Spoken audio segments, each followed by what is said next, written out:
Hi everyone, कैसे आप सभी। Welcome back to my YouTube channel. आज हम चैप्टर कंप्लीट करेंगे अपना India and its contemporary world का the print culture and the modern world. अब अपने आसपास नज़र दौड़ाइए। आपके पास न्यूज़पेपर हैं, मैगजीन्स हैं, टीवी हैं, फ़ोन है, आपके पास लैपटॉप है।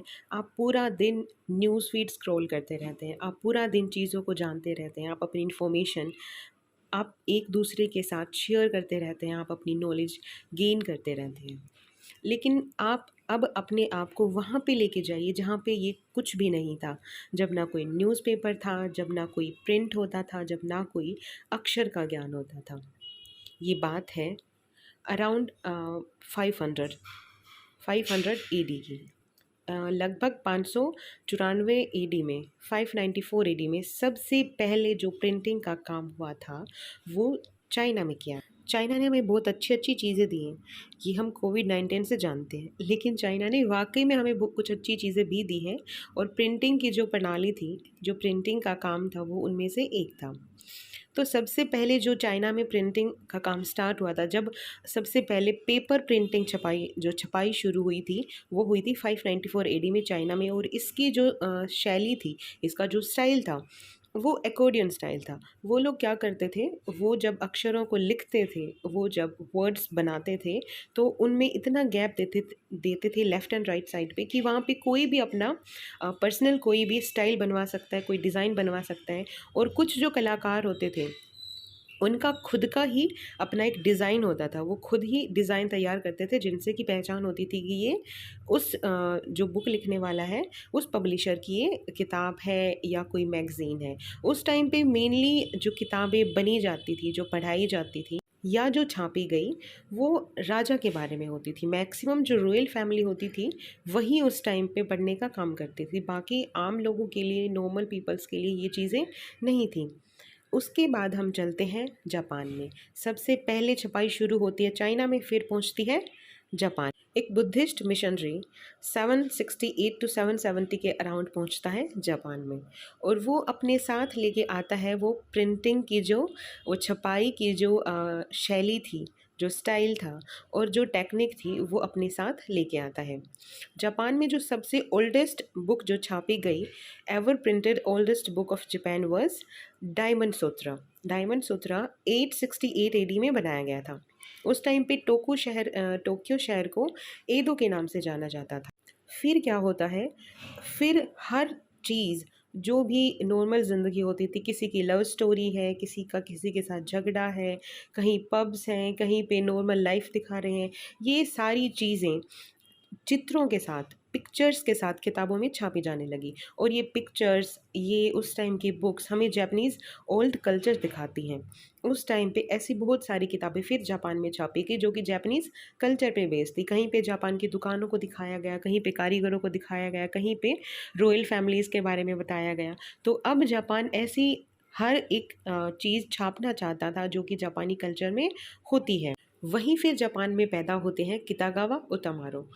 कितागावा उतामारो एक ऐसा बंदा था जिसने एक अलग ही स्टाइल की, मतलब खोज करी। उसने एक ऐसा स्टाइल डेवलप किया कि उसने फ्लोटिंग वर्ल्ड की जो पिक्चर्स थी, फ्लोटिंग वर्ल्ड की जो स्टोरीज़ थी, उनको छापना स्टार्ट कर दिया। अब फ्लोटिंग वर्ल्ड्स की स्टोरी कुछ ऐसी है कि फ्लोटिंग वर्ल्ड का मतलब होता है कि दुनिया में जो भी प्रेजेंट में हो रहा है, लाइक कोई काम कर रहा है, कोई कुकिंग कर रहा है, तो उसकी कुकिंग करते हुए ही वैसे ही पिक्चर बना के, उसको वैसे ही डिज़ाइन करके, वैसे ही उसके बारे में लिख दिया गया। अगर कोई उस टाइम पे लाइक सिलाई कर रहा है, कोई स्टिचिंग कर रहा है, कोई खाना बना रहा है, कोई गाना गा रहा है, कोई डांस कर रहा है, तो सारी चीज़ें जैसी एज इट इज़ जो प्रेजेंट में हो रही थी, उनको वैसे ही बना दिया गया। उनकी शैली को जापानीज़ लैंग्वेज में उकियो बोलते हैं, उकियो।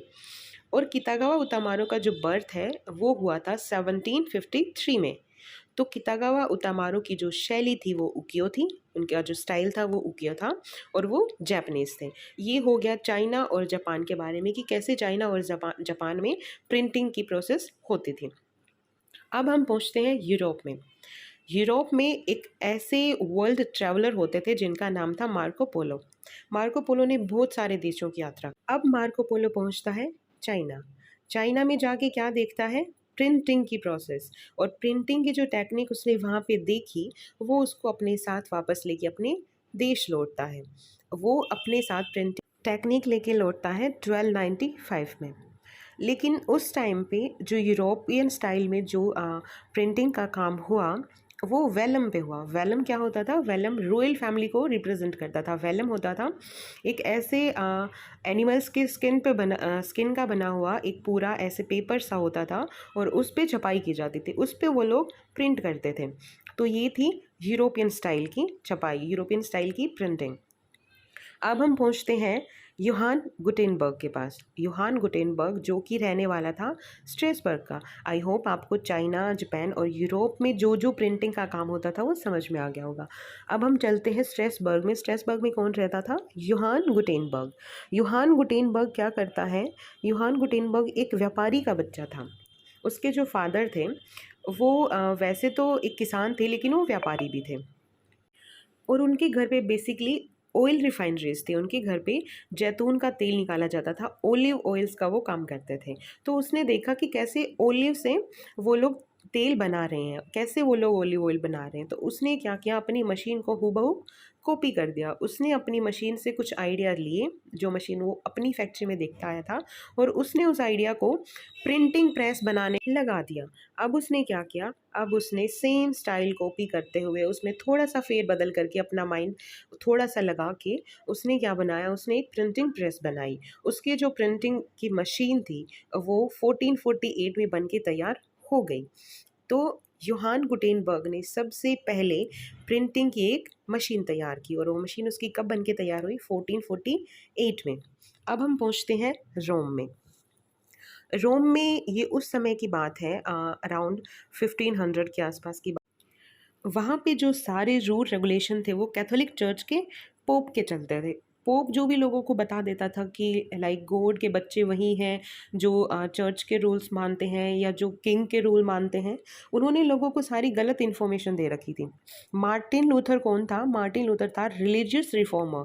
मार्टिन लूथर धर्म सुधारक था। उसने अपने धर्म में जो व्याप्त बुराइयां थी, जो कुछ उसके जो रिलीजन में कुछ चीज़ें ऐसी थी जो गलत थी, जो कि लोगों का करने के लिए बनाई गई थी। तो उसने क्या किया, उसने 1517 में 95 थीसिस लिखी। वो थीसिस थी जो कि बाइबल की असलियत और जो पोप की बुराइयां थी वो दर्शाती थी। तो अब क्या हो गया, अब मार्टिन लूथर को इसकी सज़ा दे दी गई और मार्टिन लूथर को मौत के घाट उतार दिया गया।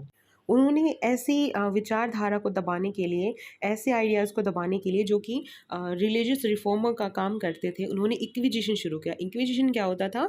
ऐसे लोगों को ढूंढना होता था जिसमें वो ये पता करते कि कहाँ पे, कौन सी जगह पे लोग धर्म के विरुद्ध जा रहे हैं, कौन सी जगह पे लोग ऐसे काम कर रहे हैं जो कि धर्म के विरुद्ध हैं। तो ये बहुत जगह पर फैल गई किताबें तब तक। बस इन्हीं कुछ बातों को आपको थोड़ा सा डीप में, अगर आप एक बार चाहें तो बुक में देखना है। अदरवाइज़ मैंने जितना आपको बताया है उसमें आपका हाफ से भी ज़्यादा चैप्टर कंप्लीट हो गया है। हाफ चैप्टर हम नेक्स्ट वीडियो में कंप्लीट करेंगे। होप मैंने जितना आपको बताया आपको समझ आ गया होगा कि कैसे चाइना से प्रिंट कल्चर स्टार्ट होता होता यूरोप के मैक्सिमम पार्ट में फैल गया। अब नेक्स्ट जो पार्ट वीडियो का आएगा उसमें हम पढ़ेंगे इंडिया में इसका क्या रिफ्लेक्शन आया, इंडिया को इसने कैसे रिफ्लेक्ट किया, और इंडिया में लोगों का इस पर क्या रिएक्शन आया था। वो सारी चीज़ें हम नेक्स्ट पार्ट में पढ़ेंगे। तब तक अगर आप वीडियो अच्छे से देख रहे हैं, वीडियो आपको पसंद आ रही है, तो वीडियो के नीचे कमेंट करके मुझे ज़रूर बताएं, अपने सजेशन ज़रूर दें। वीडियो को सब्सक्राइब करें, चैनल को सब्सक्राइब करें, सॉरी, और वीडियो को लाइक करें। Thank you so much for watching.